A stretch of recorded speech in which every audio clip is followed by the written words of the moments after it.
On this episode of Cape Media News, concerns about teen vaping discussed at Cape Cod Regional Technical High School. Work is underway to expand Cape Cod's only landfill. The annual Blessing of the Rakes kicks off Quahog season in Barnstable, and nearly 600 cyclists pedal through 7 historic villages will take you to the annual Tour de Barnstable. These stories and more. This is Cape Media News.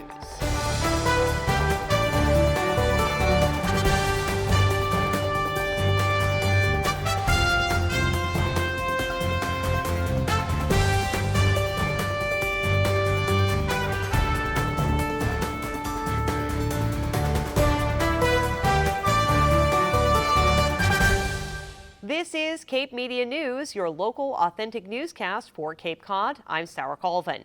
Thank you so much for tuning in, and thank you to all of our online followers. This week we reached a milestone of over 2,000 likes and follows on Facebook, and we can't thank you enough for your support. Please continue to like and share, and we will continue to bring you local authentic news for Cape Cod. We begin this week in Harwich. Odorless and smoke-free e-cigarettes, or vapes, are designed to deliver nicotine and, in some cases, marijuana to the user. The flavorings and ease of use make vaping appealing to teens, and it's causing widespread concern. This week, Cape Cod Regional Technical High School held an informational session designed to raise awareness about this issue. Gabrielle Rawson reports. E-cigarettes, Juuls, or vapes as they're now called, are often marketed as an alternative to smoking cigarettes. But their growing popularity has created an epidemic among our nation's youth. Cape Cod Regional Technical High School addressed the dangerous trend of underage vaping at an informative community dinner conversation this week in Harwich. We are seeing a rise of adolescents using vapes as well as marijuana, specifically around marijuana oil and cannabis oil, also known as dabs. We're seeing the rise here at Cape Cod Tech, but we're also talking to other principals in local high schools. They're seeing the rise entirely around the Cape, and it is a trend that we want to break. E-cigarettes are sold at most convenience stores and come in a variety of flavors. If you go in almost any local convenience store or gas station, you'll find many of these products right on the shelves, easy access for teenagers to see.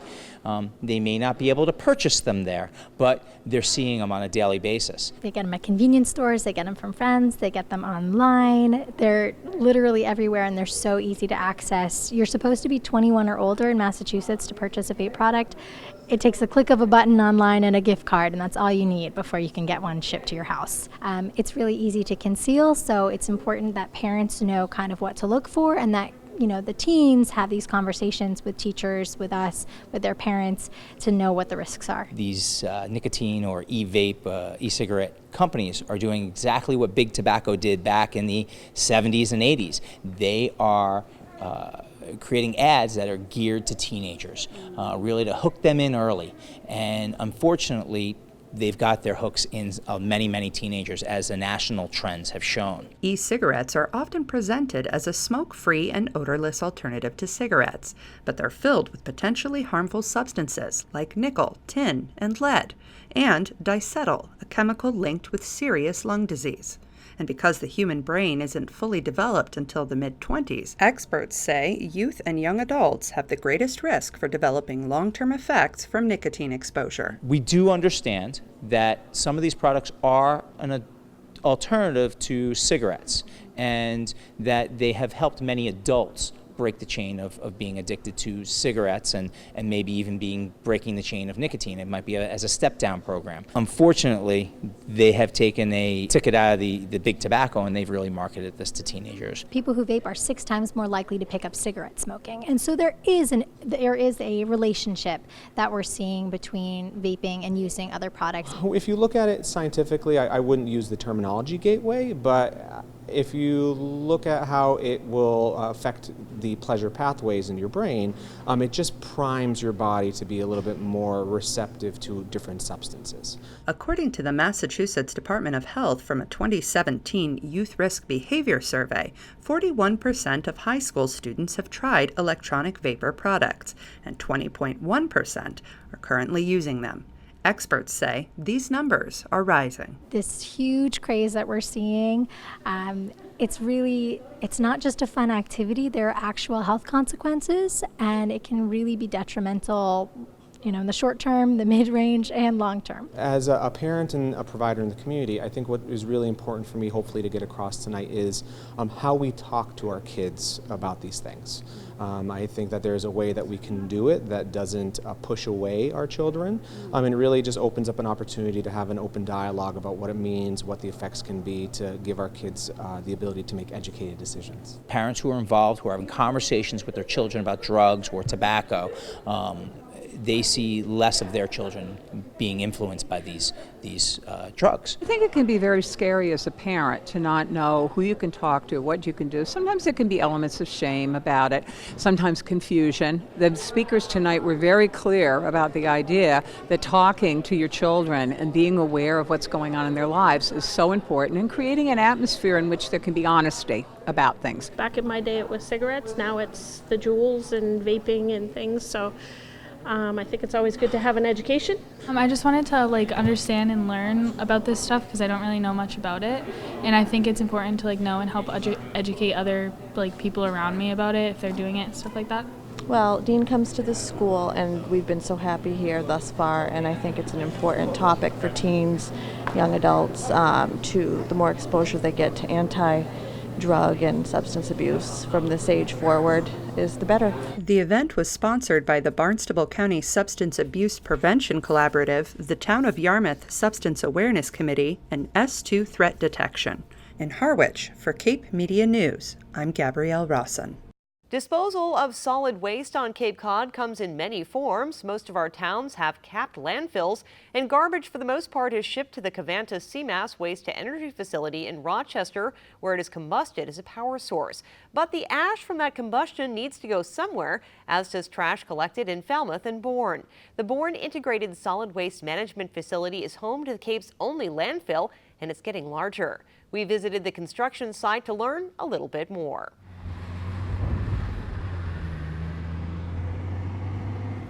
High on a hill in Bourne, crews are hard at work expanding the Cape's only landfill. 18,000 tons of trash per year from Bourne and Falmouth end up here, along with 180,000 tons of combustion ash from the Covanta CMAS Waste to Energy facility in nearby Rochester.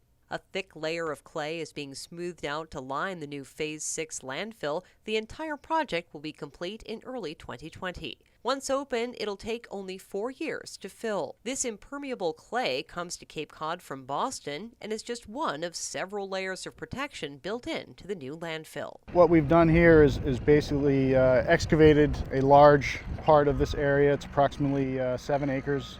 We've excavated out about 500,000 yards of material, of sand. And what we do is bring clay back in.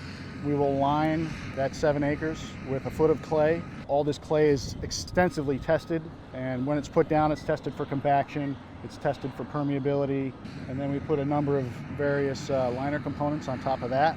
Liner components, clay, and sand will be put in place to trap water so that nothing gets through to the groundwater. There's 5 liner components, geosynthetic components that go down, and then there's 18 inches of sand on top of that. On top of that goes 5 feet of what we call select layer. And select layer is a 3-inch minus layer that is laid down to basically make sure that we don't penetrate the sand into the liner with anything that may put a hole in the liner. And we'll lay that down in 5 feet, and then we'll fill trash up from there. It doesn't allow water to travel through it very quickly. It's very slow. As a matter of fact, it holds water. And it basically allows us to measure anything that might get through the top layer into one of the lower layers. And there's a number of impermeable components below that. Ultimately, we test the groundwater wells to monitor and make sure nothing is getting into the groundwater, because that's exactly what we don't want to do. All water in the landfill is collected, tested, and then sent out to a wastewater treatment facility in Middleborough. The primary goal of what we're doing here is to collect everything, any of the rainwater. We've got 7 acres that's open for this particular cell is 4 years. It'll be open to the elements for 4 years while we're filling it. And the water percolates through the landfill and produces what we call leachate. The leachate, we actually used our liner to collect the leachate, It gets funneled down to a low point. We pump it out of here where it goes to sewage treatment plants. And we can produce as much leachate as 30 or 40,000 gallons a day. So we need to collect all that water, make sure it doesn't get past the liner. Gases that form while trash breaks down are also collected. Other than the groundwater wells, we monitor gas here. We collect all the gas. So once we build the landfill, we drill a number of gas extraction wells. We call them vertical gas extraction wells. They hook up to a blower here, and we monitor those wells every couple weeks, and we adjust them to make sure that we're pulling hard enough where we take the gas out of the landfill and burn it. We have very strict emissions requirements here that we need to meet. So we're constantly monitoring our emissions, our gas flow, and we're constantly monitoring any possible nuisance conditions around the landfill. So we don't affect any of the surrounding areas. Environmental safety is a must with a project like this. That 4 years we're building up the landfill. Once we get to the top, we cap it, and the idea is no rainwater in, no rainwater out. And it takes a couple of years for the leachate to percolate out. That's inherently in the trash, and that's been added by the elements over the course of the life of the cell. But the idea is to collect everything here. We don't want anything to leach into the groundwater to work its way outside of the landfill. Work on Phase 6 of the Bourne Landfill project is expected to be complete in early 2020. In Bourne, for Cape Media News, I'm Sarah Colvin. Coming up next, quahog season begins in Barnstable with the blessing of the rakes.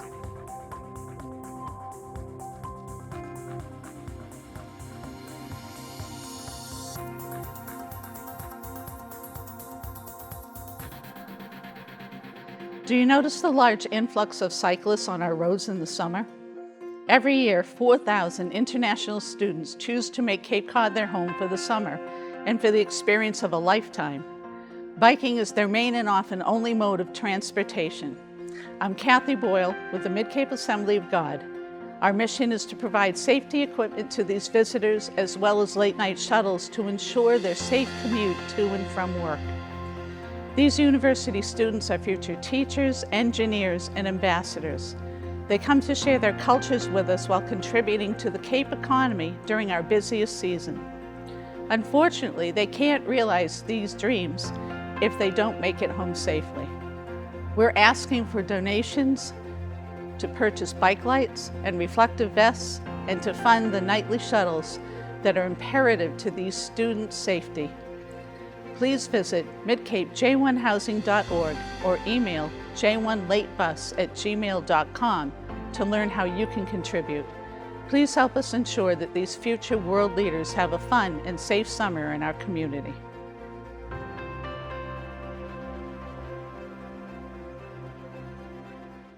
Welcome back to Cape Media News. Here on Cape Cod, all you need to do to enjoy delicious local quahogs is grab a shellfish license, your rake and waders, and hit the flats at low tide to collect nature's bounty. The Barnstable Association for Recreational Shellfishing kicks off the season with the annual Blessing of the Rakes, this year held on Saturday, June 8th at the beautiful Bridge Street Landing in Osterville. Clammers began the quahog season on June 8th with the annual Blessing of the Rakes held at Bridge Street in Osterville. I don't know who came up with this idea. It's back early days that a Blessing of the Rakes to start the season would be a good occasion to get people together out here on the beach. Just a simple little ceremony and a little, as you can see, social time together, other than in a meeting format or out shellfishing or out helping the Department of Natural Resources. The Blessing of the Rakes is organized by the Barnstable Association for Recreational Shellfishing, or BARS. The group was formed in 2001 to promote the welfare, propagation, conservation, and protection of existing shellfish habitats. BARS is a volunteer organization that was started by a handful of people, some of which are here today at our ceremony of the Blessing of the Rakes, which sort of kicks off our quahogging season. Back in the early 2000s, there was a lot of problems that were not being covered, and a few people got together and thought it would be a good idea to have an organization that would support the town in their efforts for conservation and for the Shellfish. Well, I wound up being the first president and one of the original, but the real true guy that started this thing was a chap by the name of Andre Sampu. True friend, absolutely wonderful gang that we got together to start this thing. And the progress that we have made over the years is just phenomenal. Phenomenal. BARS is a very unique organization. We're unique in what we do, in the founding of it. And we've always kind of strived to think about how we react and live together with nature. Partner with the Department of Natural Resources in Barnstable. It's a good relationship because we're very helpful to them in providing labor, if you will. And they are good for us because let us know where all the shellfish are. Quahogs and oysters are more than just delicious treats. These natural filter feeders help remove nitrogen from the water. They take in the nitrogen and they release it as a gas. So they literally clean the water, and that's amazing. And we just need a lot more of them in order to combat what's coming at us in the ground and going to be coming into our water systems. BARS members work closely with the town to help protect and maintain this important natural resource. To help ensure that this recreational sport continues on, because without their efforts and our little help to them, the shellfishing would become non-existent in a short time. People who are concerned about that, we encourage them to find us, join us, and help us work to try and solve these problems. And clammers say it's a wonderful sport that gets you tasty treats and also very close to Cape Cod's natural beauty. It's a cultural thing for one. It's a great sport. It's always a great time to be on the water. It's just a lot of fun. It's probably one of the best deals going for the cost of a license for a year. You can get a full pack of quahogs virtually every week. When you rake and you bring up one of those quahogs, the hard shell, and you hold it in your hand and you see that rich, beautiful purple blue almost. It's just, it's like creation starts right that moment. It's just so beautiful. You're out there like on a day like today and you look at the sun and shining on the water, and it's good. It's all good. In Osterville, for Cape Media News, I'm Sarah Colvin. And as always, BARS is looking for new members. You can learn more at shellfishing.org. Up next, the annual Tour de Barnstable draws nearly 600 cyclists riding to raise money for 2 local organizations.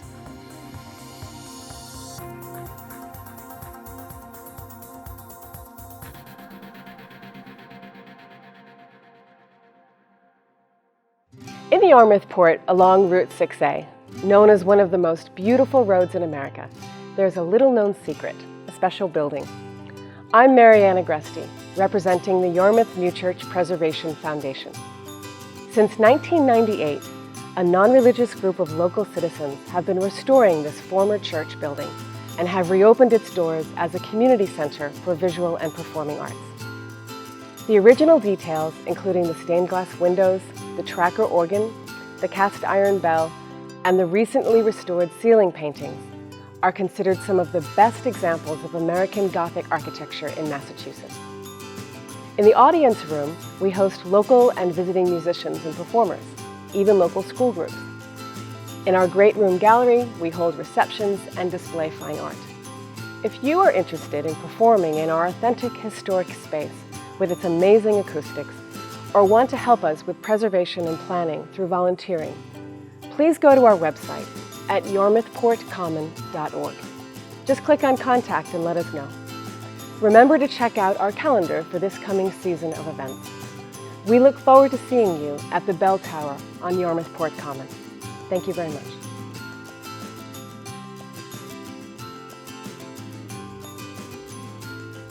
The weather this past weekend could not have been better, and nearly 600 cyclists agreed. The annual Tour de Barnstable drew a record number of riders pedaling to support the Barnstable Land Trust and Calmer Choice. Gabrielle Russin reports. 2019 Tour de Barnstable underway!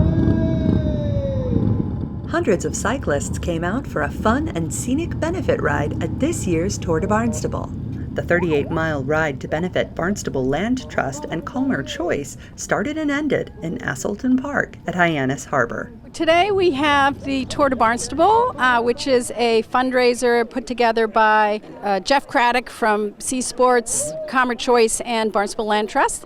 And we have hundreds of riders who are going to be riding through the 8 towns of Barnstable, raising money for either Land Trust or Calmer Choice. We ride through every village in the town of Barnstable, all 7, and we ride past about 30 of Barnstable Land Trust protected places and lots of town conservation land. So you're seeing all of the beauty and natural resources of the town as you ride through the 38-mile route. We're out on the road and getting people out to explore our back roads and scenic areas. It's really awesome. The scenery, the camaraderie amongst all the bicyclists, it's just a great event. I did it last year, and my friend Paul gets me down here, and so it's beautiful. In preparation of the day's event, many cyclists assembled teams and raised money online. I wanted to learn a little bit more about Barnstable. I love the Barnstable Land Trust and all the places here, so that's who I'm riding for today. And I'm excited. It's a beautiful day, finally. The ride actually brings an awareness to the need for preservation of the area. So it is it's a multi-purpose event. I'm riding to support Calmer Choice, a nonprofit that does some wonderful things in the community for the Cape and the Islands.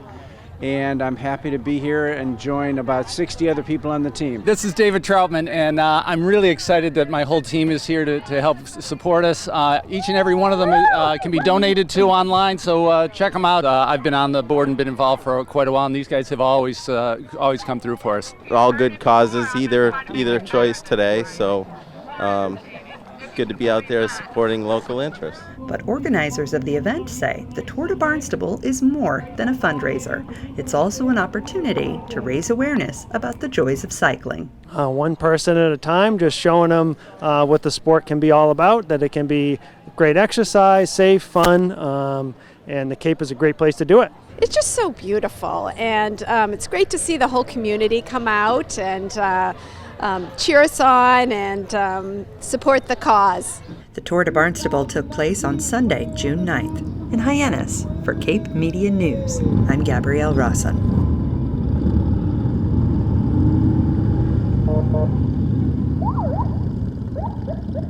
Have fun, everybody! This anchor is already looking forward to next year's Tour de Barnstable. On Saturday, June 15th, Cape Cod PATH, People Against Trafficking Humans, will sponsor a talk by Audrey Morrissey, Associate Director of My Life, My Choice. That's a Boston-based anti-trafficking advocacy and services group.